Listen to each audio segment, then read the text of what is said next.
নমস্কার বন্ধুরা, সুকুমারের রান্নাঘরে আপনাদের সকলকে অনেক অনেক ওয়েলকাম। আজ আমি নিরামিষ কুমড়োর একটি রেসিপি শেয়ার করব।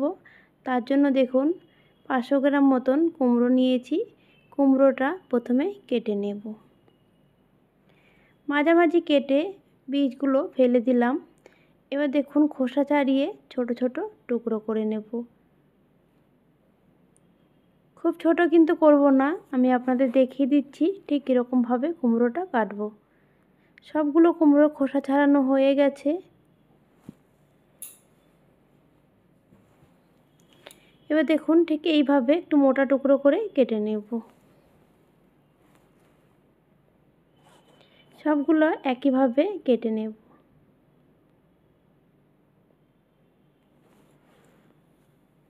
কুমড়োগুলো কাটা হয়ে গেছে, এবার একটা প্লেটে তুলে নেব। কুমড়োগুলো কিন্তু এবার ধুয়ে পরিষ্কার করে নিয়েছি। আর দেখুন এখানে আমি আলুও কেটে নিয়েছি কুমড়ো সাইজের। আর রান্না করার জন্য মেন যেটা লাগবে সেটা হলো পাঁচফোড়ন। পাঁচফোড়ন অনেকটা পরিমাণে লাগবে এই রেসিপিতে।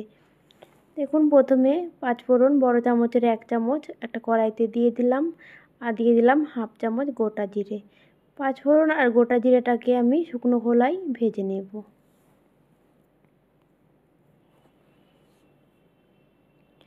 পাঁচফোড়ন আর জিরে কিন্তু খুব বেশি ভাজবো না, হালকা নাড়াচাড়া করে নামিয়ে নিলাম। যখন একটু সুগন্ধ আসবে তখন নামিয়ে নিতে হবে যাতে পুড়ে না যায়। তারপর দেখুন কড়াইতে দিয়ে দিলাম সর্ষের তেল 3 চামচ পরিমাণে। দিয়ে দিলাম 2টো তেজপাতা ফোড়ন আর 2টো শুকনো লঙ্কা। শুকনো লঙ্কাটা অবশ্যই ফাটিয়ে দিতে হবে। আর দিয়ে দিলাম হাফ চামচ পাঁচফোড়ন। ফোড়নটা খুব ভালোভাবে ভেজে নেব।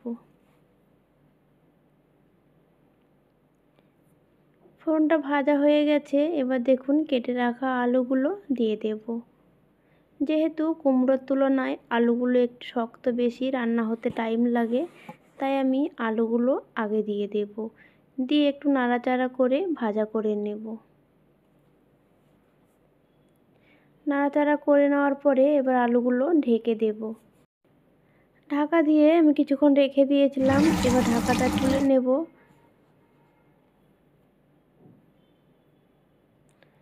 আলুগুলো কিন্তু ভালোভাবে ভাজা হয়ে গেছে আর একটু নরমও হয়ে এসেছে। এই পর্যায়ে আমি কুমড়োগুলো দিয়ে দিলাম। এবার ভালোভাবে মিশিয়ে নেব। ভালোভাবে মিশিয়ে নিয়ে এবার আমি ঢাকা দিয়ে দেব আরও মিনিট খানেকের জন্য। ততক্ষণ দেখুন এখানে আমি নিয়েছি 4-5টা কাঁচা লঙ্কা, একটু আদা আর ধনেপাতা। এগুলো দেখুন আমি থেতো করে নিয়েছি। এগুলো কিন্তু আমি বেটে দেব না, থেতো করে নিয়েছি।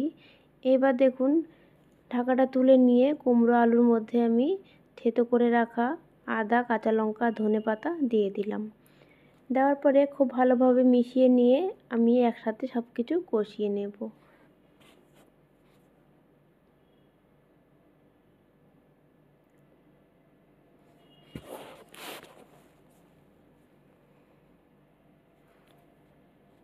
এবার এর মধ্যে গুঁড়ো মশলাগুলো দিয়ে দেব।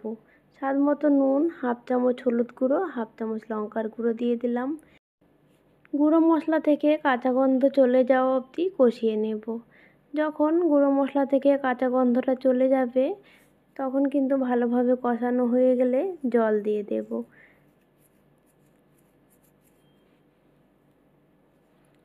এটা কিন্তু একটু সময় লাগিয়ে ভালো করে কষিয়ে নিতে হবে, যেহেতু এর মধ্যে ধনেপাতা, আদা, কাঁচা লঙ্কা থেতো করে দিয়েছি আর গুঁড়ো মশলাগুলোও দিয়েছি, তাই খুব ভালোভাবে কষিয়ে নিতে হবে। ভালোভাবে কষিয়ে নিলাম। এবার দিয়ে দিলাম একটা টমেটো কুচি, মিডিয়াম সাইজের একটা টমেটো কুচি দিয়ে দিলাম। আবারও সব কিছু ভালো করে মিশিয়ে নেব। এখানে কিন্তু টমেটো নরম করার কোনো প্রয়োজন নেই বা সফট করতে হবে এমনটা কিন্তু নয়। কষাতে কষাতে টমেটো গলে যাবে। সব কিছু ভালোভাবে কষানো হয়ে গেছে, এবার পরিমাণ মতো জল দিয়ে দেব। যেহেতু এই সবজিটা মাখো মাখো হবে, ঝোল হবে না, তাই কিন্তু জলের পরিমাণটা বুঝে দিতে হবে। জলটা কম দিলাম, ভালোভাবে মিশিয়ে দিলাম। এবার ঢাকা দিয়ে দেব। যখন ঝোলটা ফুটতে শুরু হয়েছে তখন আমি ঢাকা দিয়ে দিলাম। ঢাকা দিয়ে প্রায় 10 মিনিট মতো রান্না করে নিয়েছি। এবার চেক করে নেব। দেখুন সব কিছু সেদ্ধ হয়ে গেছে। আর এদিকে আমি ভেজে রেখেছিলাম জিরে আর পাঁচফোড়ন, ওইটা একটা হামালদিস্তায় নিয়ে নিলাম। এবার হালকা গুঁড়ো করে নেব। এটা কিন্তু একদম মিহি করে পাউডার করব না, একটু দানা দানা মতো রেখে গুঁড়ো করে নেব। পাঁচফোড়ন না জিরে এখানে আমি গুঁড়ো করে নিয়েছি, একটা প্লেটে ঢেলে নিলাম। এবার এখান থেকে আমি 2 চামচ দিয়ে দেব। 2 চামচের বেশি দেওয়ার প্রয়োজন নেই, এখানে যতটা লাগবে ততটাই দেব। আপনাদের যদি পরিমাণটা বেশি হয় কুমড়োর, তাহলে কিন্তু বেশি করে দিতে হবে। আমি এখানে 2 চামচ পরিমাণে দিয়ে দিয়েছি। সব কিছু ভালো করে মিশিয়ে নিয়েছি। রেসিপিটি কিন্তু আমার একদম রেডি। এবার আমি নামিয়ে নেব। কুমড়োর এই নিরামিষ রেসিপিটি কিন্তু ভাত, রুটি, পরোটা সব কিছুর সাথেই যায়।